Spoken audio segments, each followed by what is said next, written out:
Sensitive content. Viewer discretion is advised. Here are some of the scariest Reddit posts we have seen over the years. Imagine a place where millions hang out, but you'd never know their real faces. They're just usernames. And they've got this power, right? With a simple click, they can lift a story to the heavens with an upvote or send it plummeting into oblivion with a downvote. And if you delve deeper, you find these AMAs, total strangers, celebrities, even the odd ghost of the internet, spilling secrets or just weaving more mysteries. Thinking of diving in? Just remember, Reddit isn't just memes and cat videos. There's this other side. The side where reality gets a bit pixelated. Ready for the rabbit hole? Mine was more personal than actually disturbing. It was back before I had an account, and I was just browsing one of the pregnancy subs as a bored pregnant woman. I came across a woman's story of heartbreak about her stillbirth. The signs she hadn't recognized as problematic had unfortunately led her to wait too long, and her child had passed in the womb. What was super disturbing was that I had over 75% of her symptoms. I called my OB, was induced the next day, and gave birth several weeks early. It turns out I had the same problem, preeclampsia and the cord being wrapped around my baby's neck. My kid is only alive because of that post. I'll never forget her. Her post was removed, and I couldn't bring myself to look too hard, if I'm honest. Someone posted on here over 10 years ago about being traumatized and needing to talk to someone after witnessing a woman being run over by a car. Reading his account actually traumatized me, and I couldn't stop thinking about it for years. The short version is that this person had exited a storefront, like Forever 21 or something similar, and saw a woman on her bicycle get snagged by an 18-wheeler. She was pulled under the wheels, and he watched her scream as her head popped like a zit. He didn't realize what he'd just witnessed, so he stood there in shock for a moment, and then became overwhelmed by the shock of the incident. His description was far more detailed, and I can't imagine recovering from seeing something like that. I read a story about a guy who was cut open by a chainsaw while working with a lumber crew in a remote location. His colleagues called 911 and informed them they would start driving him to the hospital, given that the ambulance was an hour away from their work site, and they planned to meet somewhere in between. A woman on the highway decided to block their way and didn't let them speed past, causing a delay of an extra 15 minutes before they could reach the ambulance. When they finally handed him over, he died en route to the hospital.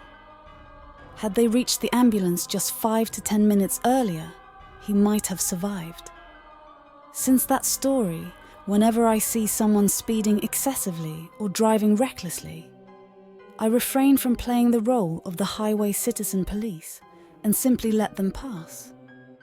Whether they're in a genuine emergency or just being reckless, I don't want to risk being the reason someone loses their life based on an assumption.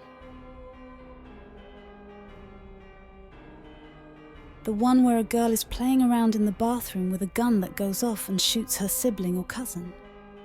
And when she realizes what has happened, and without a second thought shoots herself in the head too. The speed with which she made that decision is so haunting to me. I once saw a thread about unsecured webcams. It was just a bunch of people going about their day without realizing anyone was watching them. And it was really creepy and weird. I hated it. I came across a video that I never saw again. It was very graphic. A man had a nice sports car and was trying to film himself in selfie mode while driving extremely recklessly. I can't remember if he was drunk or not. He lost control of the car and crashed violently into something. The camera recorded him being impaled on something or pinned between the dashboard and the seat. He started bleeding out almost immediately, and somehow the camera filmed his last moments as his eyes went blank and he died. I only saw it once, but it's burned into my memory. I work for the medical examiner, and usually we just get the photos of the deceased and the crime scene, but sometimes we get video footage. And I remember seeing this man being attacked, and when he was unconscious, the attacker stomped on his head for 4 minutes. That kind of messed me up for a while. The video of a husband and wife arguing with a man across the street. The husband starts calling the other man a pussy. The other man pulls out a revolver and shoots the husband and wife several times as they try to escape. He follows them, continues shooting at them, then goes back inside, gets a gun and finishes them off. He then commits suicide, all recorded by a garage camera. So goddamn awful. I happened to click on a post, and it turned out to be a video of a man lying on the ground with his hands tied behind his back and having his genitals ripped off by a Rottweiler. I believe it was shot by a Mexican cartel. To this day, it's one of the worst, if not the worst video on the internet I've ever seen. There is a dash cam video circulating of a family driving down a country road.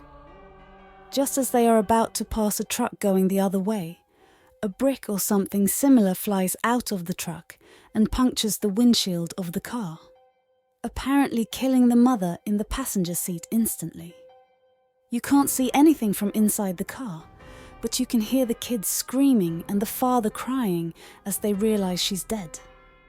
It's heartbreaking.